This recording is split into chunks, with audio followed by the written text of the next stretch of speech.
Video game music is almost always dynamic and utilizes an untraditional structure of musical ideas. Music in games typically changes over time in response to the player's movements and choices. I wanted to practice implementing and integrating this type of dynamic music using three software: Logic Pro as my DAW for writing the music, FMOD Studio for the audio middleware, and Unity for the game engine itself.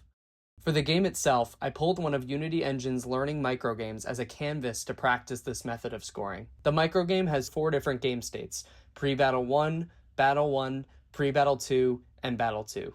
As you can see here, the music was written entirely in Logic Pro, so now let's take that music into FMOD. You can see the 4 game states separated on a single event timeline in my FMOD project. I kept the pre-battle loops completely identical as shown here. However, for the battle loops, I wanted the second enemy music to be more intense than the first, which is why I added a synth lead on top exclusively for the second battle to make it feel more intense. I've also added an extra layer assigned to the player's health, which I labeled low HP.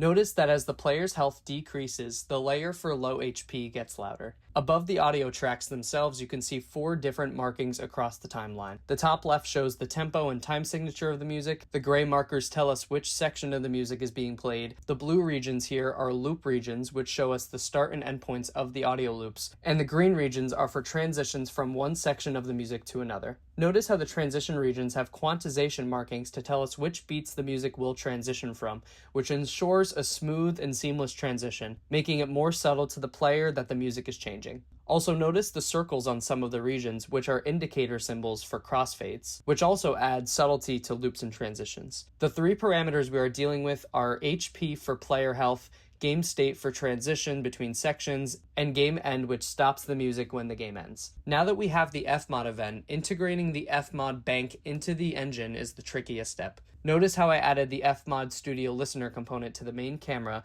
allowing us to hear the music from the FMOD project. I had to add 3 things into the Unity project: a master audio listener that selects the bank and music event through the bank loader and event emitter components, and 2 invisible boxes so that the music changes when the player walks through them. The enemy prefabs have FMOD Studio global parameter triggers assigned to them so that the music changes when the enemies are destroyed. Now that I've explained the process, let's see the final result.